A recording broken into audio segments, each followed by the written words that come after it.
My name is Andreas Hofer, and I'll be playing Capricho Árabe by Francisco Tárrega.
Yeah, so there's some things that are easier to do in a guitar lesson than others. We'll just see how we go. I mean, is there anything in particular that you want help with this piece? No, No, I don't think. What have you been thinking about, and what stands out for you in the lessons that you've had on it? I've been trying to do more vibrato in it, because at first I wasn't doing that much. Right. Yeah, this is a great piece for working on vibrato with. I enjoyed lots of things in the recording you sent me. The very first thing, actually, was before you even started to play the guitar, you gave a nice, clear introduction, and you spoke the title with excellent pronunciation, árabe. And then in your performance, you put a bit more space into the introduction than I often hear. So it was a little more attentive to the score than many performances are. And there was, I think that there was a bit more drama to it as a result. And then you went from beginning to end just completely fluently. No hesitations, no do-overs, always following the line. And of course, this is a piece that just goes all up and down the fingerboard on so many different strings, and you showed excellent knowledge of the fingerboard and great mobility. I thought maybe we might focus initially on the introduction and the main theme, the section in D minor. And maybe just to get us started, do you want to play through just the introduction? I'll tell you what I'm going to do. I'm going to share my screen before you do that. Okay. Thanks.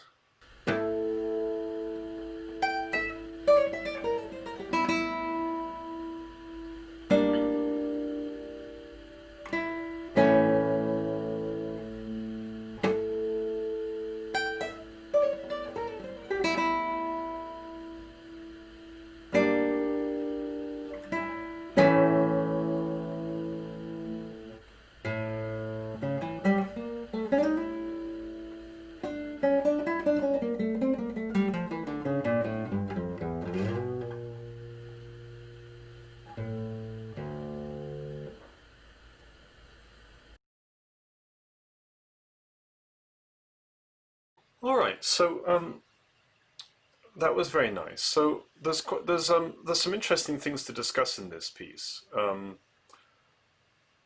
It sets the scene for all of the music that's going to come, and so I mentioned earlier that you do introduce a nice amount of space into your performance, and I think we could just build on that a little bit more.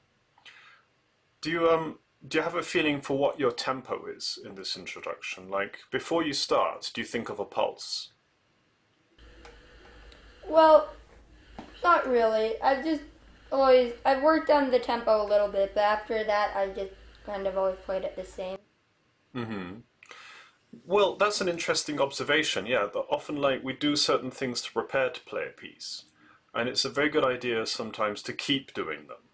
Like, so as you get to know a piece very well, things can get a bit familiar, and then they can kind of get a little bit removed from what you were doing initially, like some of the good work you did earlier. What I'd like you to do is just think of what you think is like the right tempo for this piece, and in your mind, think 1, 2, 3, bing, and then there's the harmonics, and then continue to think of the 3 so that that G relates to the tempo in your mind, the high G. So in other words, you're going to think 1, 2, 3, then the piece starts, then you think 1, 2, 3, and then you just carry on.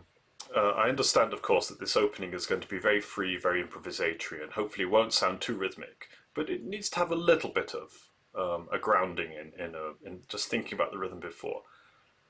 Do you want to give it a try? Okay.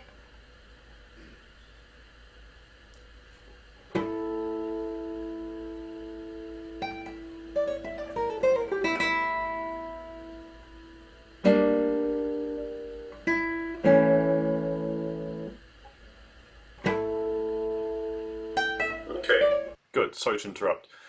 That seemed different to me. I got the feeling that this chord here just had a little bit more time to itself. You were already doing a good job with that before. You could actually consider leaving a little bit of space before that high G, so that although you've got a tempo in mind, like 1, 2, 3, 1, 2, 3, 1,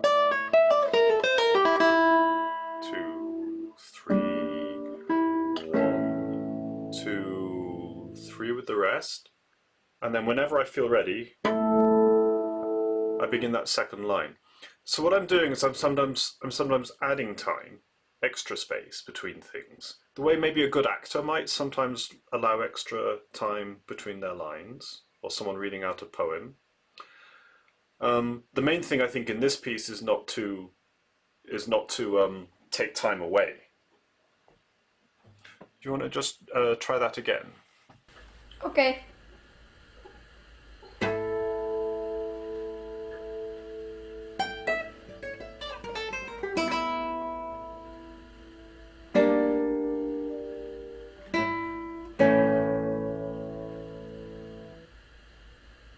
Good. Oh, sorry. Yes. When you do that chord, 1, 2, rest. Make it quite an active gesture. Let me just move a little bit further away from the camera.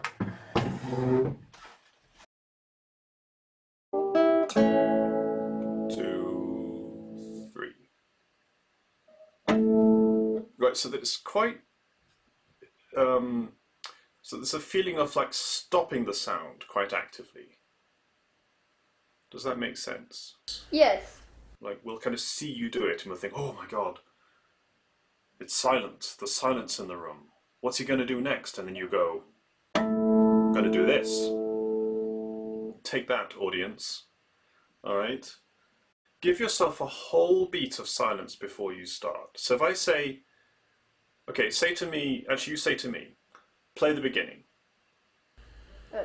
Play the beginning. Okay, now say again. Ask me again. Play the beginning.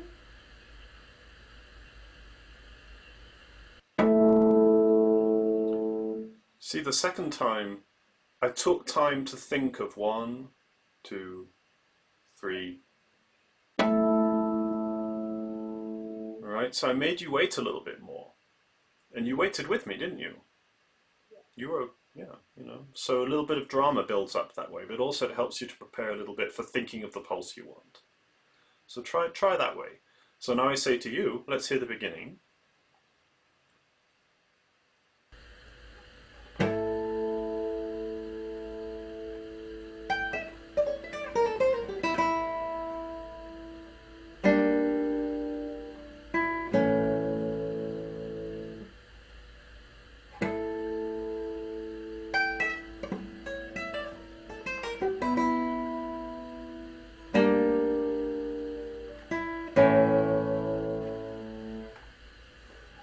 Good. Did that seem different?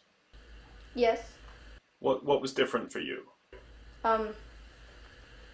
It felt like maybe you would give the audience more time to think about what they heard. Mm-hmm. Yeah, I mean, silence, we don't talk as much as we might about silence in a performance. But the guitar is so good at that, you know, there's moments when you can hear a pin drop in the hall. And even we're working online, but it's still communicating to me that drama that you're bringing. And especially before you even play the first note. Now, when you play that first note, probably not many people are expecting you to make this sound. Unless they know the piece, right? But even then they might have forgotten how cool it is. They're expecting you to go, I don't know,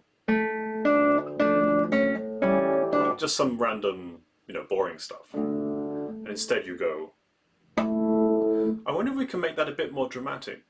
2 suggestions for you. One is, especially for harmonics, bring your thumb and fingers close to the bridge.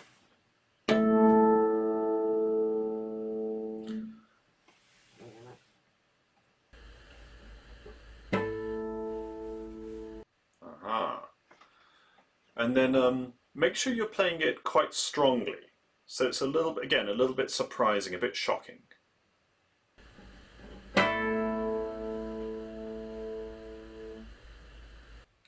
then you start. Next thing you do is play this note, this high G. Who was expecting that? I didn't even know you could get up to G on the guitar. I'm joking, but it's a big surprise. So we might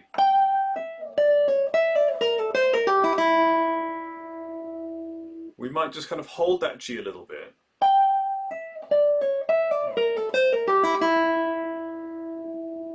Right, and just give that arabesque, for that's what it is, a little bit of time to come down to a place of sanity. So let me just hear that high G a little bit longer, and then just smoothly go down.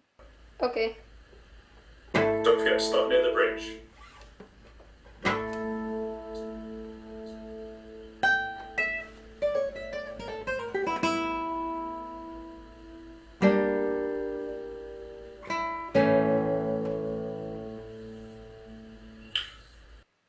Very nice. What I want to look at is what it's like physically to go from this first finger on the E to the second finger on the C with the pull-off. So first of all, I'll give you my suggestion, which is you play the G and the E.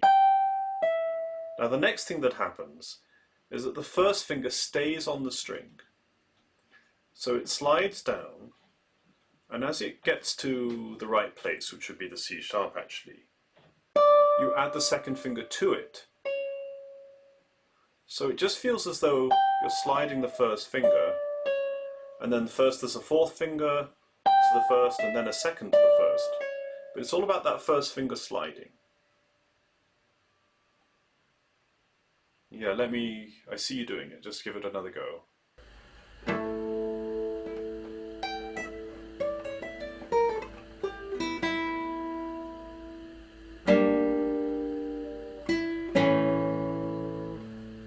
Okay, what was that like?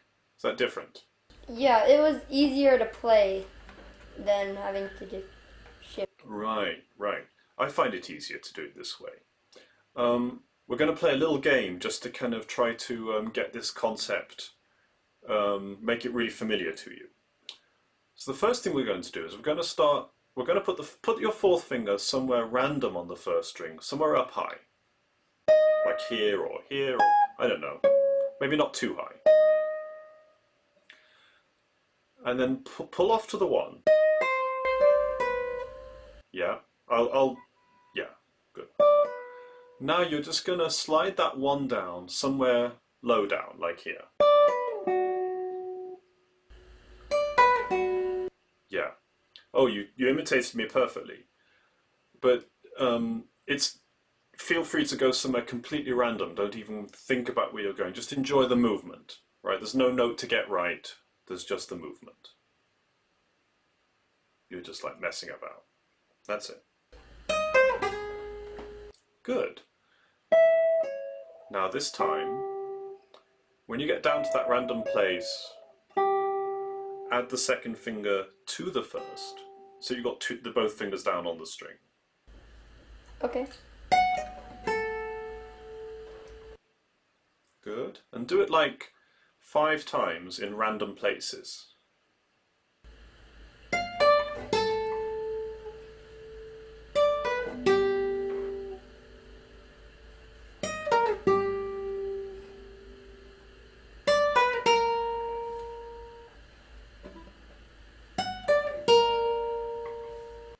Cool. And now try the first 3 notes of that arabesque. Good.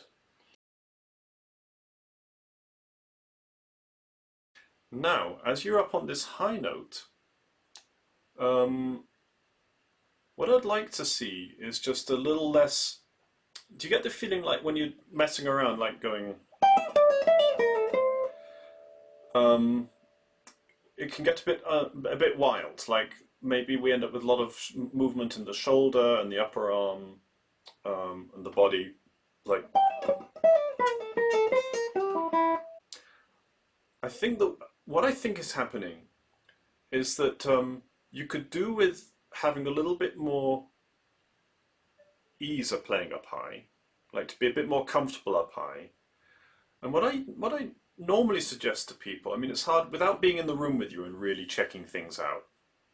But what I normally suggest to people is that they just actually just lean forward a bit, the whole torso, right? Let the guitar tilt a bit, and then when you come to that high G, hopefully you just feel like it's a little bit more easy to reach it.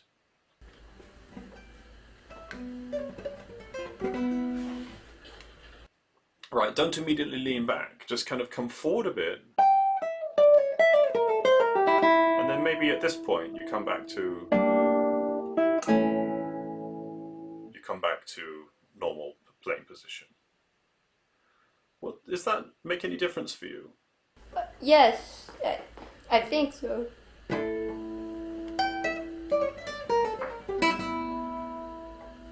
Yeah, that helps. Another possibility is actually just to lean a bit to the side. The other way. Lean to the left a bit. And you can probably find it a little easier to get to that high G. You just need to give your, because when we're sitting normally and we put the arm around and go to a high note, we almost run out of road a little bit, as if we could do with a longer arm. And what this does is just brings more of your arm directly underneath the fingerboard, and you actually end up with a bit more arm. You're very young and you have a big guitar. It's it's hard to know exactly what the result of this advice will be for you, but some kind of movement in towards where your left hand has to go should help you reach more easily. Yeah, I like that idea a lot.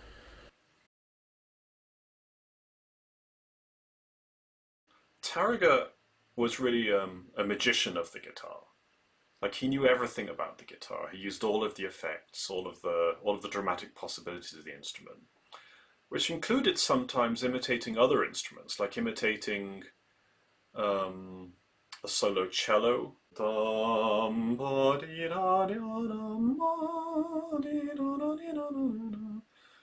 Might be imitating something like a cello. Yeah.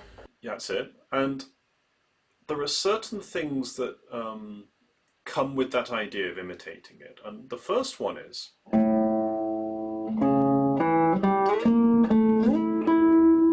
actually going all the way up the fourth string.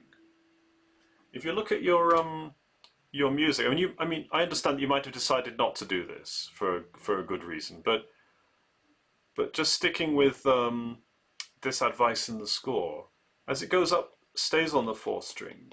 I do believe that that's Tárrega's original fingering and the original idea. It's a very Tárrega thing to do. Okay. You want to try that? Do you know where those notes are? Yeah.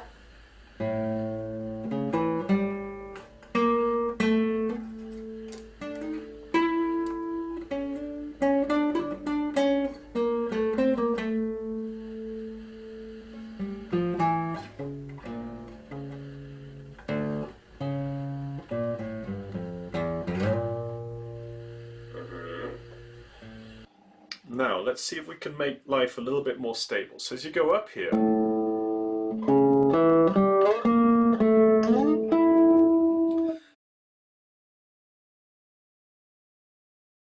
this is actually going to be just like what we did with the first finger earlier on. You have your third finger on the A, slide that third finger all the way to the fret just below where the fourth finger has to go, and only when you reach there, add the fourth finger to that motion. I like that. Yeah, let me see you do that again, because I was busy talking.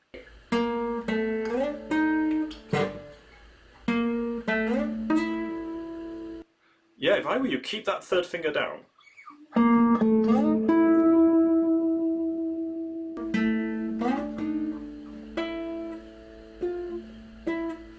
Well, so that's it. You end up, so you're going to end up with two fingers down at the same time.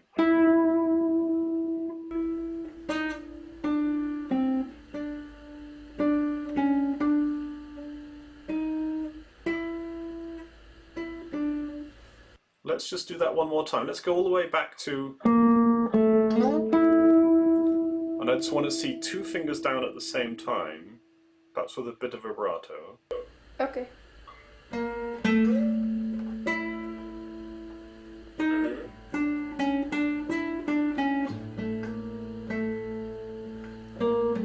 Good.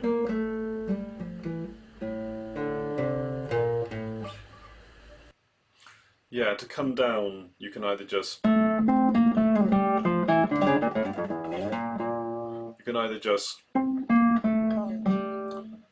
yeah, actually let me offer a suggestion here. So there's a shift to get all the way down from the 4th string. You have to shift down, and the way it's fingered in this edition is you've got to land on the little finger on the G. Now, why don't we use that same idea we've been using, where you go, the first finger slides down to the right position, and then you just put the G down with that finger there.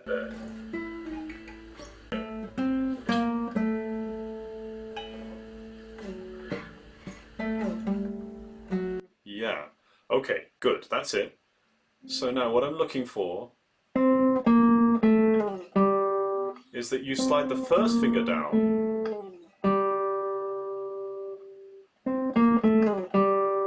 rather than kind of hop to the G.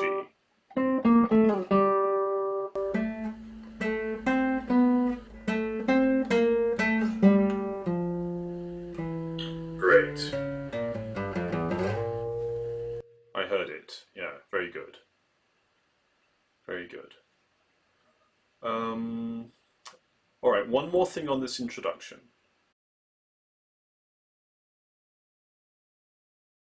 Now that we're going all the way up to that 4th string, we really want to make a dramatic sound. So I'm going to suggest that you use your thumb for all of those notes, but that you can use a rest stroke on the thumb, so you're really pushing the string.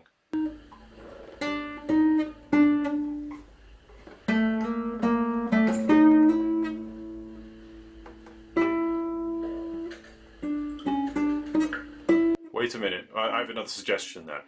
What we're going to do is we're going to go from here to here, from the low A, all with the thumb, all rest stroke.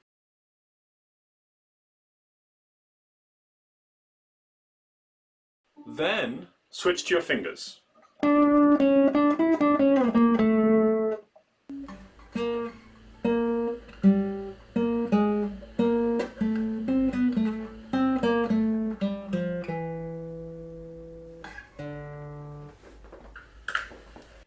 Very good.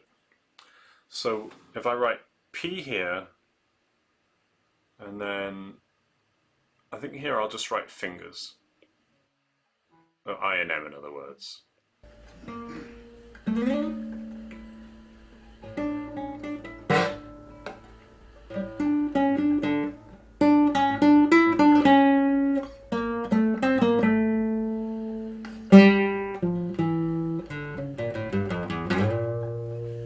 Even there I would stay with the fingers, because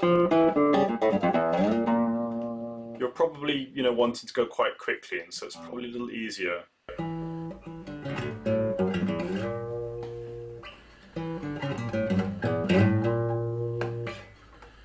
That's it. So you can go a little bit more fast probably with quick notes, right?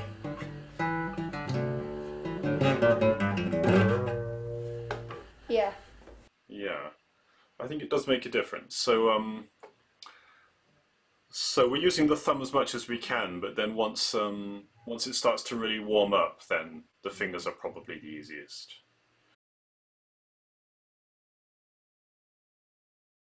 Okay, so now let's go on to the main, the refrain, and there's just two more measures of kind of introduction, which is this. And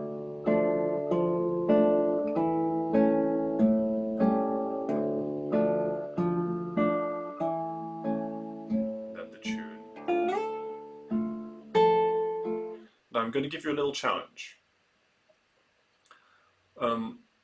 what I want is that when we hear this,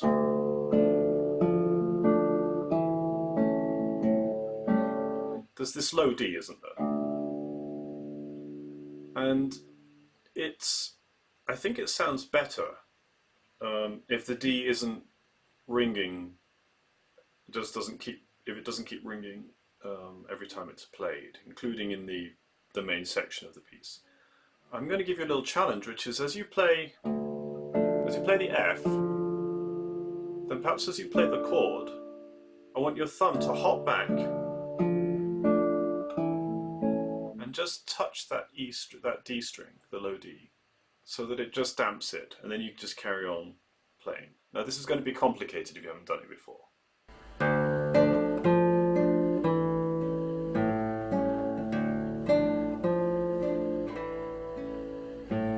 Okay, let's take a moment to refine that. That's the right idea. Can I ask you just to play the bass on its own? Just the thumb notes.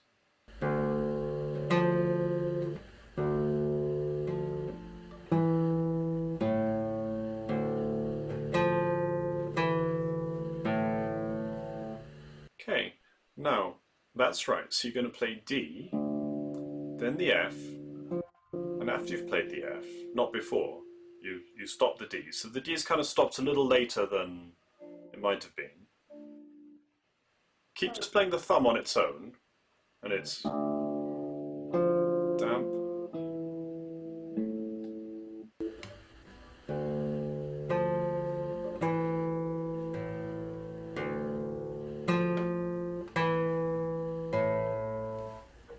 Really nice.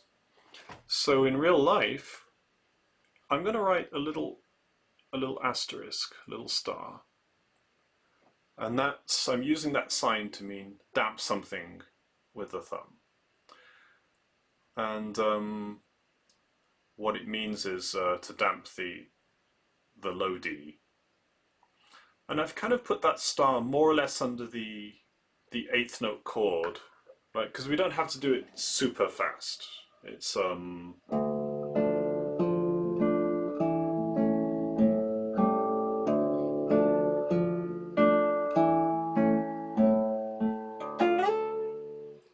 it can just actually have the thumb has plenty of time to do it. You want to try it with the thumb, with the intro? The whole thing? Try those two, first try these two measures. Okay.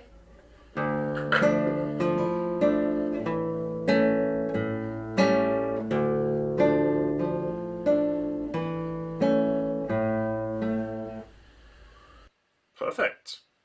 Do you want to try, now even more challenging I think will be to do it when the melody comes in. So we'll try a couple of measures of it. Let's say here and here. So maybe we'll just do the first two measures of the tune.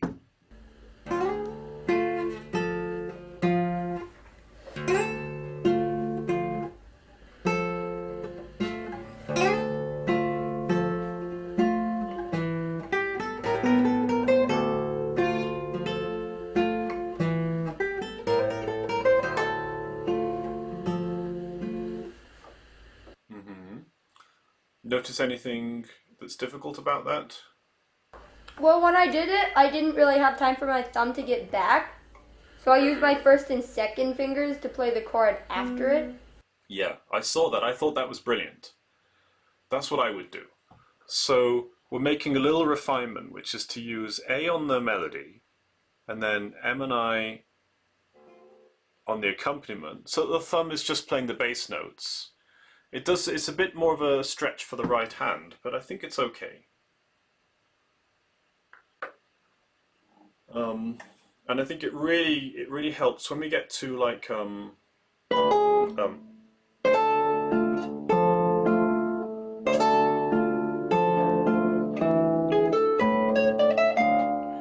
really don't want to hear this sound as I'm playing this harmony.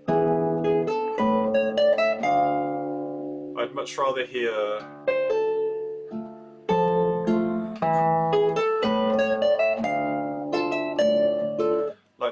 the bass is much more of a singing melody rather than a low D that is constantly ringing.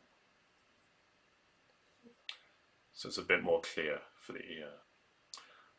All right, now good to see you taking notes, and I'll send you these notes after the lesson too, so you can compare yours with mine. Okay. All right, let's try. Let me see. Let's try. I mean, that was impressive work learning this thumb damping technique so fast. Have you used that technique before in other pieces? Not a lot, maybe a little. I'm not sure. Yeah. One of the difficulties about this piece is the thumb goes to a string far away from the sixth string. So you really do have to jump back to stop it. You can't, it's much harder to use the back of the thumb or something like that.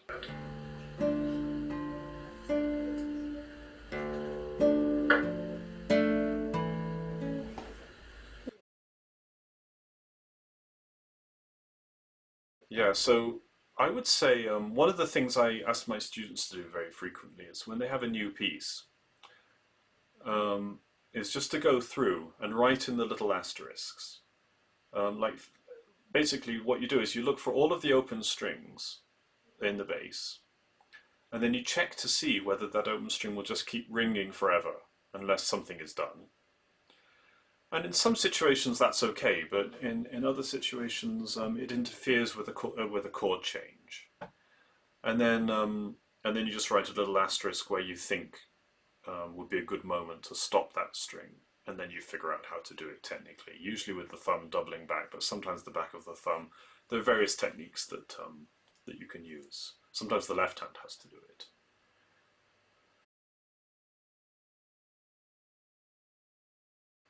All right. Any questions? Not so far. Okay. Shall we try the melody? So you play maybe from the beginning of where the melody comes in up to maybe the end of the next line. Okay.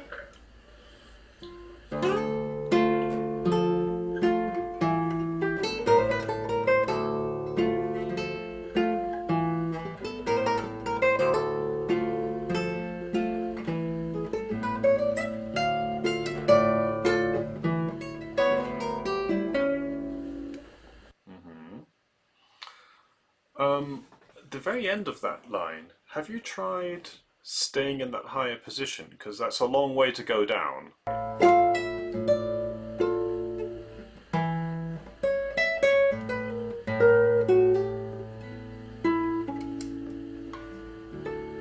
Oh no, I should do that. It's much easier.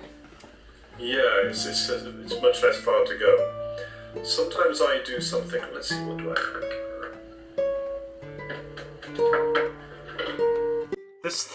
This third finger might be a little uncomfortable, I guess. The one here. I might go. Let's see.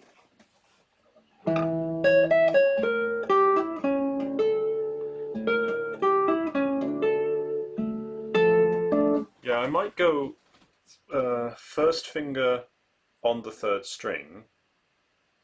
So it's a little bit of a shift, but it's very much in the spirit of what we've been doing. Like you slide, and then just put the first finger down, and then you get to use your little finger here.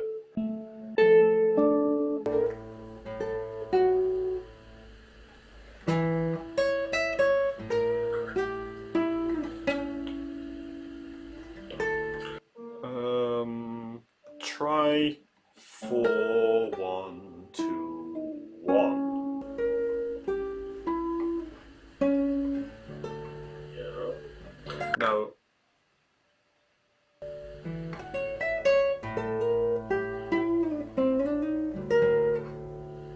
Okay, good. Now 2 refinements. First is after you've played that C sharp with 1,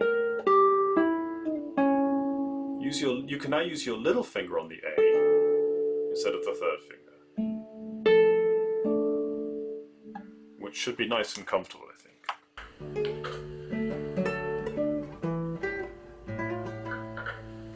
Okay.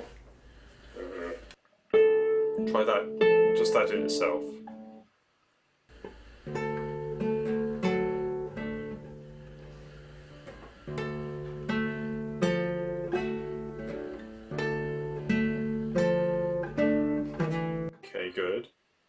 Now I know you've been working on your vibrato, so see if you can get that little bouncing going.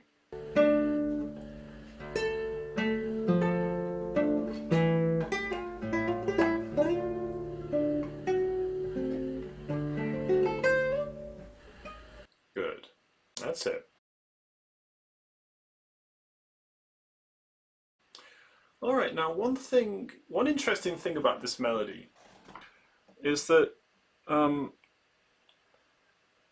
well, the first three bars start exactly the same, don't they? Dum, pa, with that idea.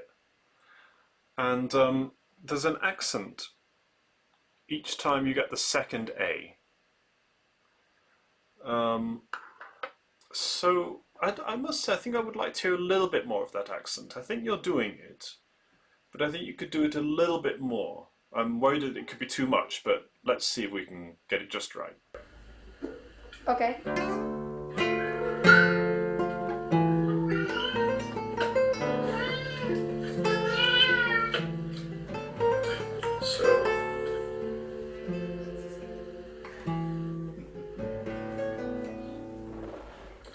So he says do it one more time, and he says he wants to go out. Hang on a second.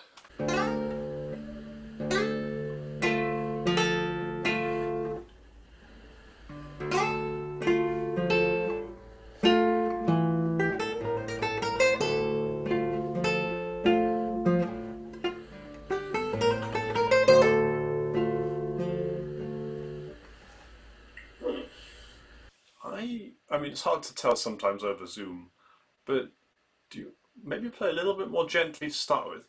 Dum, pa, so you have a bit more room for that second A. Okay.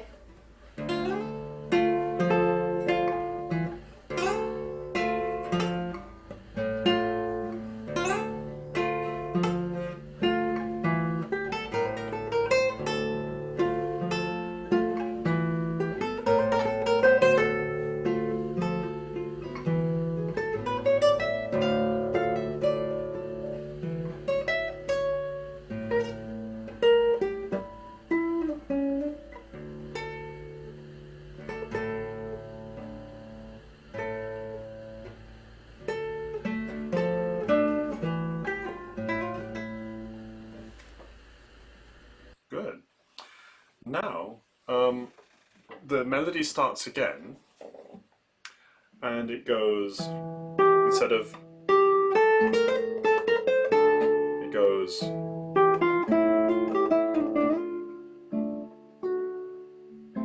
there's a bit of a surprise there, isn't there? We hear this F sharp that seems to say,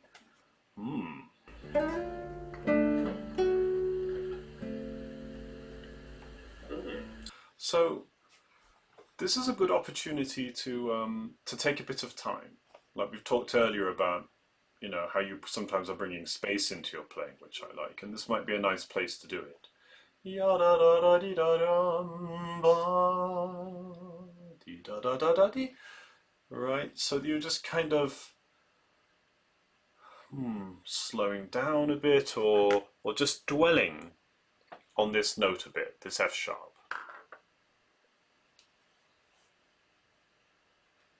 No, you give that a go and let's see how it works for you.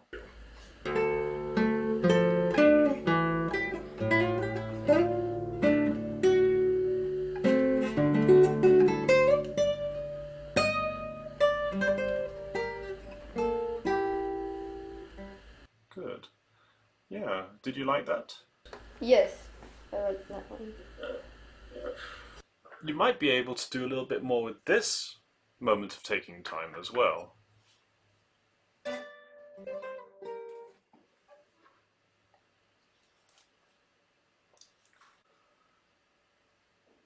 Yeah, let's try from the beginning of this second big phrase and see what these all add up to, and maybe you can go to the end of the section.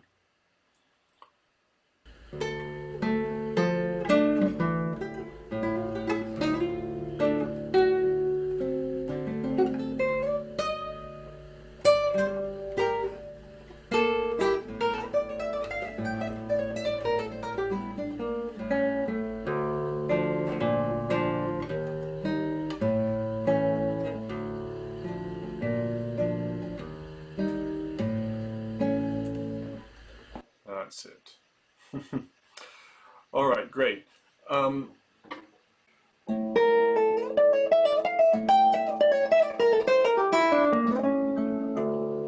Again, it's helpful to be comfortable going up high. So again, I would maybe suggest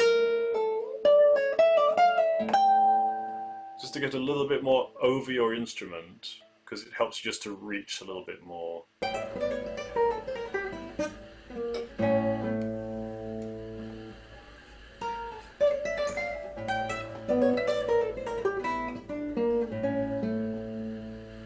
Yeah, what was that like for you? It was easier than just playing it. Yeah, I mean, you're doing a great job. You're trying all of these new things, you know, with no notice, and we're not in the same room or anything, and we have very limited time to try things. So yeah, I mean, it might be a bit surprising at first to make such a big movement, and maybe over time it becomes a slightly smaller movement. One thing I've found is that, I mean, when you get older,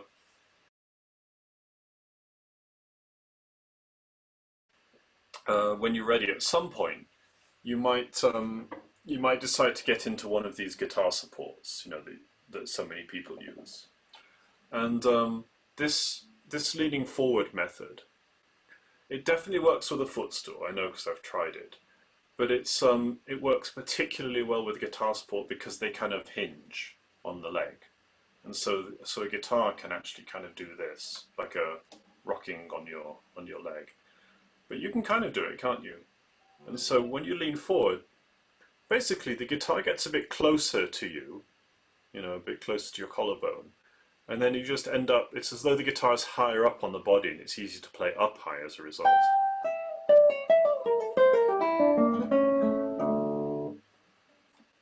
Yeah.